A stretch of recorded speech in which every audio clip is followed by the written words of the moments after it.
Welcome to Get Better Basketball Live. I'm Coach DeMarco, and today my guest is Coach Austin Hurley from Parker High School in South Dakota. Coach Hurley is going to share his 2-1-2 zone offense against an odd front.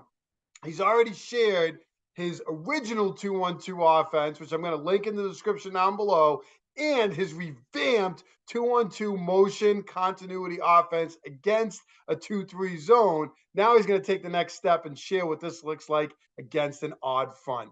You're not going to want to miss this episode. But before I jump into it, make sure you take advantage of this special offer and get yourself a brand new Dr. Dish all-purpose shooting machine. Mention hashtag GBetBBChat or the Get Better Basketball Chat for up to $300 off select Dr. Dish shooting machines. Get Better Basketball Live is brought to you by Dr. Dish.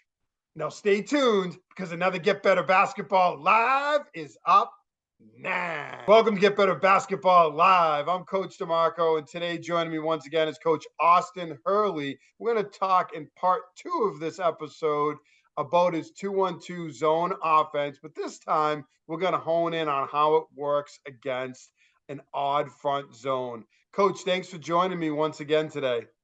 Absolutely. Thanks for having me again. So we left off the last episode and we talked about some of the benefits of using this zone offense. Obviously, it flows from transition. You can flow right into it. And it's great against even front zones, 2-3, but also odd front zones as well. And just as a refresher, what are some of the things that you like about this zone offense when going up against a 1-3-1 or a 1-2-2, 3-2, any type of odd front type zone? So what I like about this is, and against the odd front or transition, you're already in an even front offensively, which a lot of coaches believe in is, if it's an odd front, go even. If it's an even front, go odd. So you're already in transition of an even front, and it just flows smoothly where you can run the offense just like we saw in the 2-3 zone and transition. You run your lanes, you kick it ahead, you still get your X cut in there, and it just flows. And players don't have to stop and think, hey, what are we running against a 1-3-1? What are we running against a 2-3 or a 1-2-2? You just flow into it. You don't have to do a lot of teaching with it. They just got to play basketball and have guys make reads. Yeah, that's a huge advantage because players don't have to overthink it. They're just going out there, like you said, they're playing basketball, they're making their reads. And, I'm excited to see what this looks like against an odd front. I know it's revamped from the original 2-1-2. I'm going to drop a link in the description for the original, for the 2-3 version, and then also for the presentation that you're going to share today in case that you shared in the previous video, in case coaches have any questions. About the presentation or sort of the setup of this zone offense. But I'm excited. So let's jump right into the 2-1-2 here. So here's the 2-1-2 zone offense versus a 1-2-2 zone defense, or a 3-2, whichever one you want to call it. In the state of South Dakota, we see a lot of either 1-2-2, 1-3-1. There's not too much of like a 3-2 flat or anything like that. So we'll just dive right into it. Same thing, just like before, the diagram stays the same. The one brings the ball up. We're going into our transition offense. It's going to match our half court offense. And so the one passes to the 4, the 2 is going to lift. And then through that, the 1 cuts through. As you can see, against a 1-2-2, predominantly they like to trap up in these wings in a 1-2-2. I have seen teams where the X1 just guards the ball and they deny wings. I've seen other things like that. But when we get this reversal, we really want to force this X2 out of the high post. And we actually want this 5, when this 1 comes through, is to nail this X3 and seal them back out here. What that does is now with this X2 coming out, this X3 being here sealed out, this X5 now has to defend the 2 coming up and the 1 coming the short corner. And with that being said, if we get this 2 and the X5 sits or the X3 stays there, we can still drive gaps, we can get short corners, we can get those low dumps in there. And also what it does, the X3, if we get it sealed, is when we get this 5 is going to have to come out and defend the 2. If we catch a little bit lower, like in a corner, the X5 has to come out. That means the X4 is going to have to come guard the 1. And this 3 on the backside can actually come dive backside, or we can have the 5 dive backside as well when that pass is entered. We're just trying to get this X4 to get onto this side. We're trying to overload and create our advantages. So as you can see on this diagram on the right here, the 2 gets the ball here. Below the free throw line is a little bit better versus a 1-2-2. That's the one adjustment we like to make. It's because we want to bait this X5 out. And then what happens is that X5 comes out, and these passes have to be good ball movement, have to be crisp, and they pass down to the 1. And now our 5 can come in, or if we have 2 dribble here, we can go and score with the 1. Or if the 1 does catch in the corner, the X5 is clear out here, we may have a wide open 3, may have a dive here. If the X4 comes out here, the 3 can chase and come behind, and then you have a pass on the backside because the X3 is occupied by the high post. The big thing is that the 5 needs to seal this and put the defender on the back like we saw in the 2-3 zone. My big did a good job in putting that high post defender on the back. That way those dives are more open.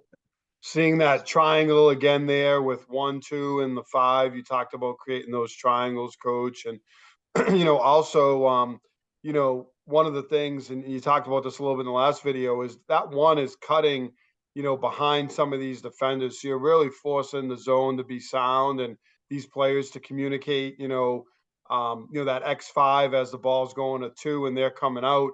They a lot of times aren't going to know that cut's coming in behind them. I guess as the game goes on, they'll start to recognize. But those cuts that are coming in behind the zone are obviously really deadly, and you're creating just on that 5 player, a 2 versus 1. Do they go to the 2? Do they go to the 1? They're outman. You're creating these advantages, and then all the little fundamental pointers you're giving coaches, like your 5 players sailing the 3 and getting them on their back. So when they make that cut, they have them on their back to get the basketball. So many little things in this zone offense that I really like, that if you do it well, I have to think that teams aren't going to stay in the zone very long against you. Are you seeing that this year or in past years where teams are playing zone and they're getting out of their zone defense because this is very tough against them? Yeah, when you can get teams to get out of their natural state now, you're trying to run this against Syracuse, they're never going to get out of it. That's what they do. They're 100% zone defense. But at the high school level, yeah, I do see a lot of schools, if you can effectively run this and finish at the rim, knock down shots just like you need to, yeah, we get teams to not run zone defense and they have to play us man. And then we just go in our motion offense, which our guys do a really good job of as well. And also with this, like when you talked about those triangles, now let's say the 2 is here. Well, let's say you get a couple passes down in this short corner. This X4 might be cheating that. Well, now you have a high post entry, and now this 5 just needs to finish against the X4. Or if you get a high post entry, this X4 comes up, this 3 you can turn, have a corner 3, or you can have a backside dive. So we really want to look at those backside, because what I've learned in zone, what I've been taught against zone defense, is the weakest points in a zone defense is the backside, because everyone's staring at the ball. They're not looking to see what's happening behind them. And that's where all the rebounds, if you get offensive rebound, predominantly, it's the weak side of the zone. The backside is where all those rebounds come into play. Yeah, if you hit that backside player, that 3, and they take that shot, you have your 1, your 2, your 5. You have a pretty good advantage on the board. So you don't mind that 3 taking that 3-pointer, because they make it great, they miss it. You have a good advantage on the boards too. And also with that, let's say the X3 does get in front of this 5 and the 2 has the ball and they kind of match this. This is a nice skip pass where this 3 can't get out there. And that's a corner shot. Or if this guy's screaming, we have a baseline drive with a dump to the 5 as well on that. Basically, the 5 just has to learn that if a guy's in front of you, you have a screen, you have a flare. If they're on your back, we got to look into the paint, and we got to look for those mismatches, especially if that 3 is, let's say, 6 foot and your 5 is 6'6". You got to use those advantages to help you. So then the same thing comes in the reversal. So like I said before, if we get a corner touch and the 1 pops out, that X5 has to come out. Now we have a wide open lane here. So if that X2, let's say, does bump down, they get a stop, they bump everyone down, we have a corner touch, and now this lane's wide open, like we talked about. We come to the mid post. I don't like the low block. We get the mid post so we can read X4 a little bit. We like to read where, okay, if the X4 comes over, we have this pass here. Now we have a backside cut action. We get the ball here. We turn and look to score. This player needs to know this player comes here. We're flashing here for a 2. Or if you have a really good shooter here who's very confident, we just got to find that shooter and let him score. And then let's say we get a high post entry, just like here, the X5 is out, the X2 is here. If we get the 2 to the high post, we get that pass in here, we're seeing all this backside. This 5 can dribble right down, go dunk it, go score a layup. Or if they take a dribble and let's say this X5 comes out, you have a kick 3, or the X5 stays, we still have a drive. Or if you drive and this X4 comes out, now we have a kick 3 over here on this other side. And then let's say nothing's open, you still have a safety net back here with your 4 to reverse the ball. And the reversal is the same thing as our 2-3. If we reverse the ball to the 4, then it's the same thing. We reverse, we're going to cut through, and then we're going to cut through just like against the 2-3 zone. And there's your continuity, and there's your flow of your offense. And what I like to teach my players is we want to get the ball to the 3rd, maybe 4th side, meaning we want to get about 3 reversals in any offense, because if you can get the defense to shift one side to the other, there's going to be disadvantages, miscommunication. They're going to lose guys, especially in a zone. What we want to teach them is, hey, yeah, it's nice to score in transition, scoring it within the first 10 seconds shot clock. If it's open, that's fine. But against really good defensive teams or teams that you're undersized, you got to use possessions and you got to use some time to get the defense to move, create your own advantages if you don't have that transition advantage. I like the the double cuts through on the reversal, the 2 coming through and the the 4 coming through. Do you guys ever hit those players as they're cutting through? Do you find that there's sometimes they're an option as they're coming through the zone shifts to the ball? And do you ever hit those players, or is it more they make the full cut through, you hit them in the corner or the short corner, and then you kind of reset the offense? So the cutters to the middle is tough to do because you have that high post right there in the middle. Yeah. So they're taking up space. It shrinks the defense in there a little bit. When you do pass it to here, you may get that cut, but these guys are already moving in that direction, and you have that 5 sitting in the way a little bit. So we actually teach the 5 too as well. Let's say you don't get this, and let's say they're down on the block, they can seal the X5, and they can seal that cutter coming through because, for instance, if we go back to our 2-3 zone look, let's say the 5 was down here on the reversal, right here, and this 2 comes through.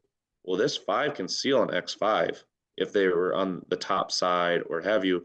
Now this cutter comes down. If this X5 is sitting over here and this 5 is down here, we can get this, and then there's a layup if they seal it correctly, if that makes sense. So that's our 1-2-2 look. Basically the same situation to have. And then the 1-3-1, as you can see here, pretty stereotypical 1-3-1, trapping up here, causing some pressure. You have the X3 or X1, depending on what teams are doing, or if it's X4, regardless of players. They're running baseline. So what we're doing is we're getting the pass here, we're cutting through. Now, and we're going to occupy the high post for a little bit. Now, against the 1-3-1, I like occupying the high post a little, not all the time, just because I need to get this X5 moving and making some decisions. It's pretty easy for that middle defender to guard the middle if we stay there the whole time. But against this, it's just like before. We're lifting the 2, okay, maybe a little bit lower just to get this X3 maybe to come up and defend. We don't want to be cornered because then the X3 is really going to be able to defend that easily. We kind of want to have them make a decision to come up like here. So give a little bit of free throw line extend, maybe a little bit lower. Make that X3 have to make a decision. Do I guard the 1? Well, if it guards the 1, you have a drive. We seal out here. Do we have a kick drop here? Yep, then you have a score. Or you have a dive into here with the 5 putting the X5 on their back. Or if this X4 comes screaming here, you do have a baseline pass to a corner 3 over on the other side, which is the weak part of the defense, and we can get there. And just like before, if we don't have this, okay, we have our reversal. It's the same thing, and here's your double cut that you're talking about, Coach, is the 3 is going to lift on this reversal lift. We have the 2 coming over, and in this continuity, you may have a player that is consistently just cutting from free throw line extended, and that might be your best passer. That might be a role you want to put them in, or a good shooter. But then when a 4 comes short corner, and now we're in the same situations here, we're now, if we do it fast enough, this X2 is going to come over, maybe get lost. Our 4 can come here. And then if we do get a corner touch, get this X3 to come out, the paint's open, then the 4 can pass to this 5. And then on this too is the 1 can cut right down to this baseline here. So there's just a lot of open and opportunities for our guys to just be in spots to score.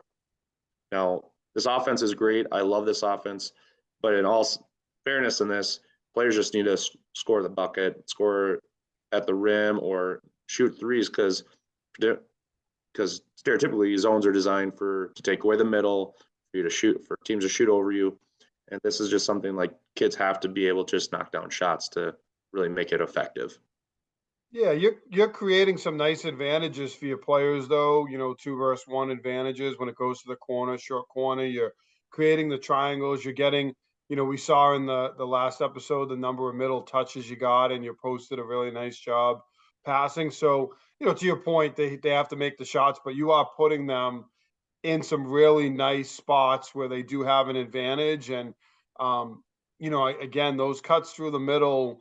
You said this a couple times. Zone defenses tend to like stare at the basketball, and you're coming in behind them, and you're forcing them, especially if there's a second or a third reversal, to call those cutters or bump those cutters and recognize them. And I would think as you do run it through, in a shot clock, you're probably going to get maybe 2, 3, maybe reversals, depending on how quickly you're moving the basketball. No shot clock, you could have countless reversals. But either way, as it reverses, you're really forcing the defense to hone in on their fundamentals. And I would think they would lose track of some of those cutters.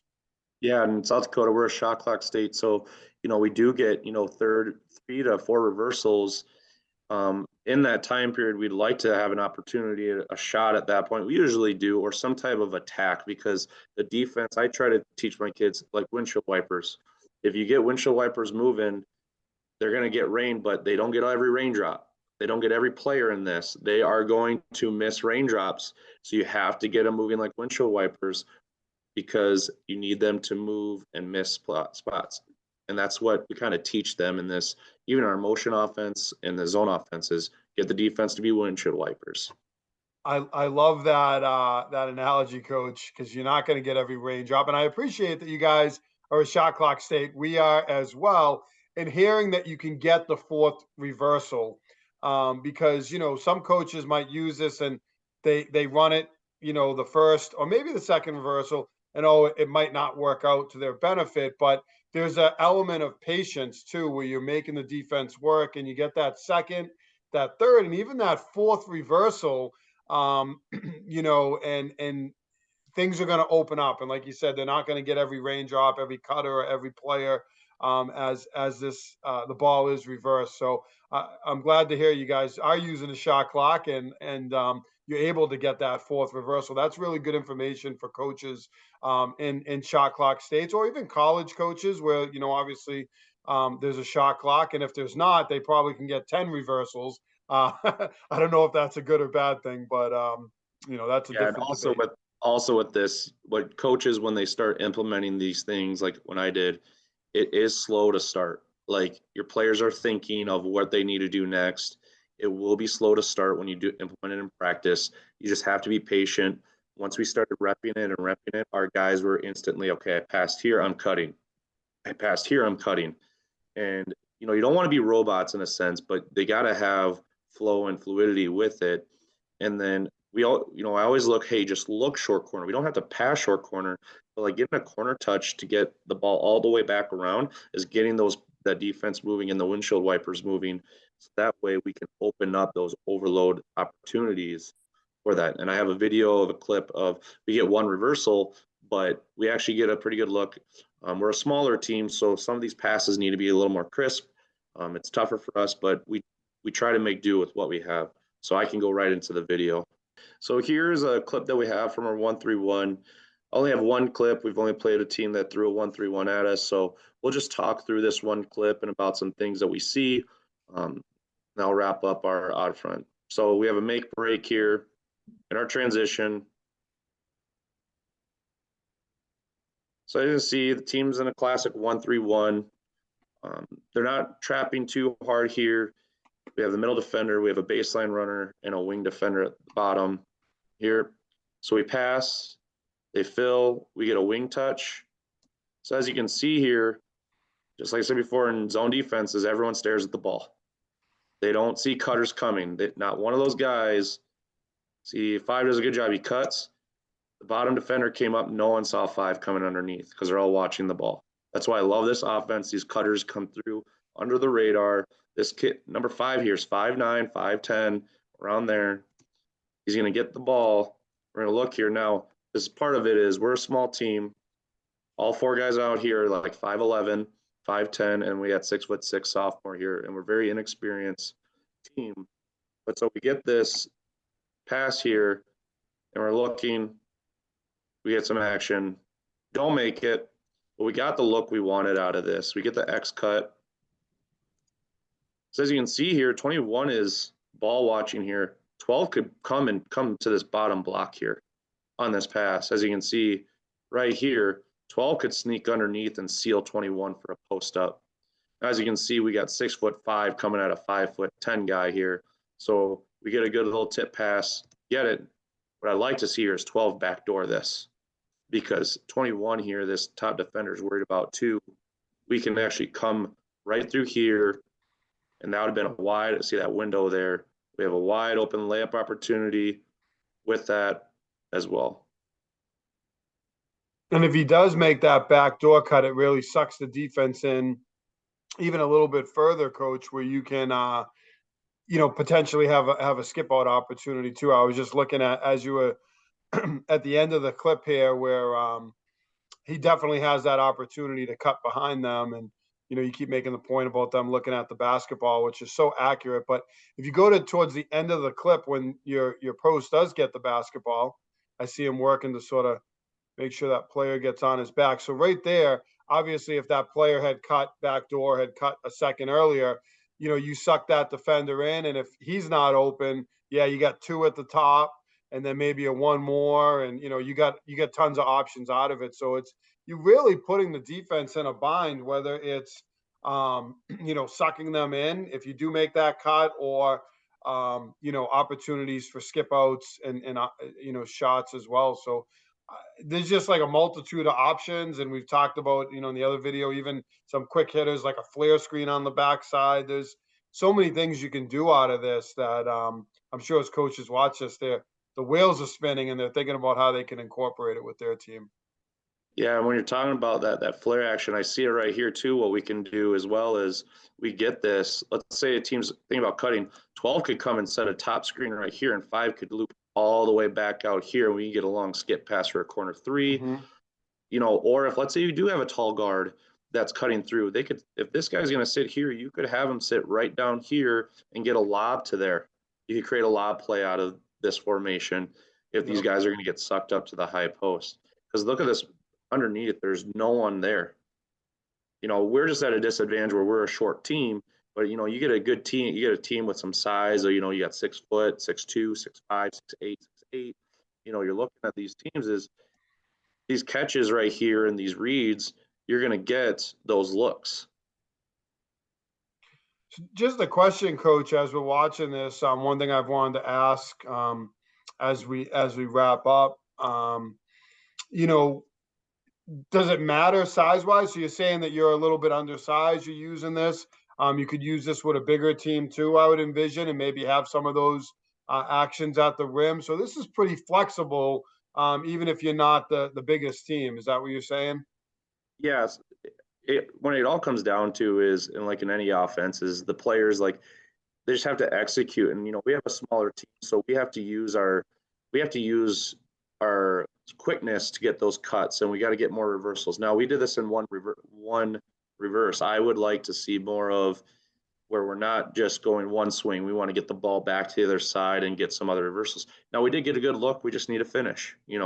Those are the things. Any size team can use this. You just kind of have to put the players in there, and we got to put the players in the best opportunities. Coach, I just wanted to ask as we wrap up here, in terms of practice and practice time, is there anything that you would recommend for coaches as they implement this? I know you talked about patience, that like any offense, players are going to think a little bit early on. But the thing I like about this is it's pretty simple to flow So I would think after a couple of games, players are starting to really understand it. And as you incorporate it with your team, from year one to year two to year three, it's gonna, become part of the culture of what you do. But in terms of practice, aside of that element of being patient, are there other things that you would want to share with coaches that have helped you incorporate this?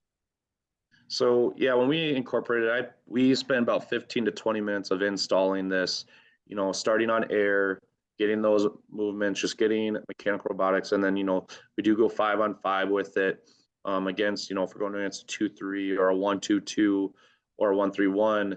It's really nice where game prep is just when you go against a 1-2-2 or 1-3-1 or a 2-3.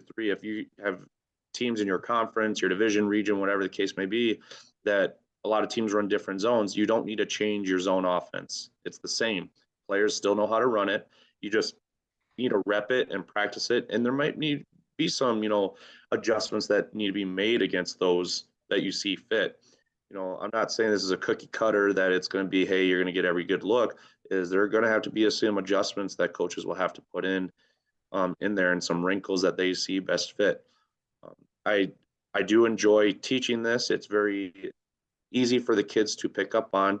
At the start, it's tough because you have to teach pass and movement. Kids have to learn that, especially if you have a low basketball IQ team. It's a lot of reps and a lot of those things.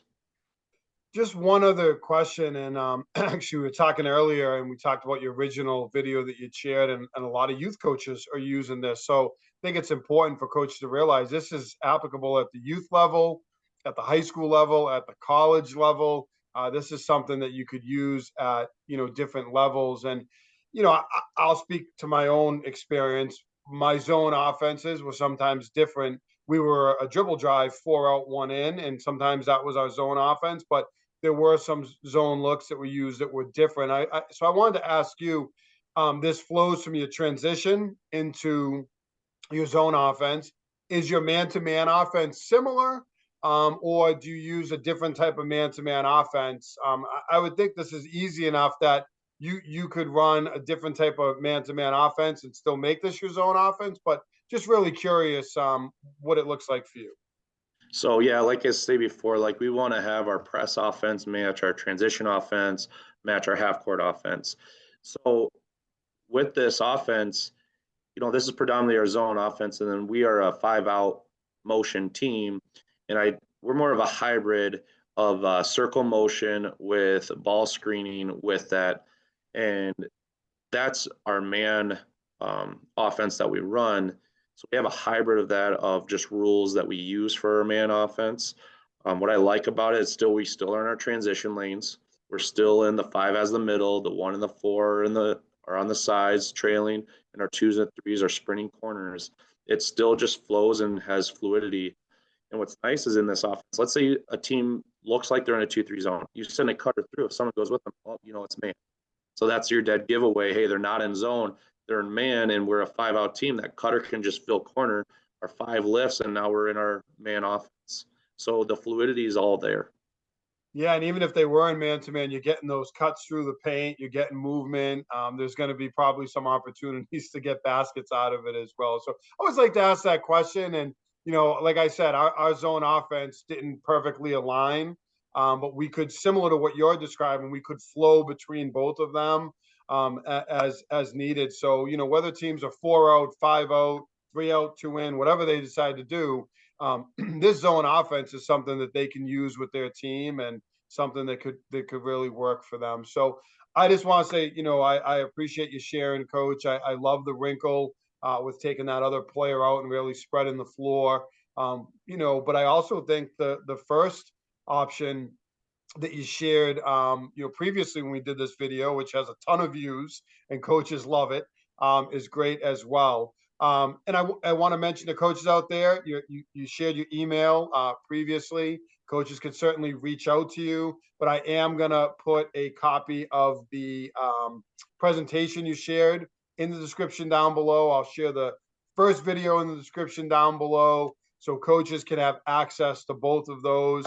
You've been very gracious and generous to connect with so many coaches who have shared with me how much they appreciate this offense. And your responsiveness to them. So thank you for doing that. Thank you for sharing the game of basketball with coaches. It's great that there's so many coaches out there who are willing to share something like this that is so valuable, and they don't try to just keep it to themselves, but help coaches across the country and really across the world, improve their teams. Yeah, thanks for allowing me to share my thoughts and do this. It's really fun to talk with you, Coach, and help other coaches out. I'm not perfect. I need help too. So I really enjoy the videos, and I enjoy going on YouTube. I enjoy going on everything and watching videos on different aspects just to trying to learn the game of basketball. Well, thanks so much, Coach. Thank you again for sharing the game. Appreciate you, and I wish you luck with your team.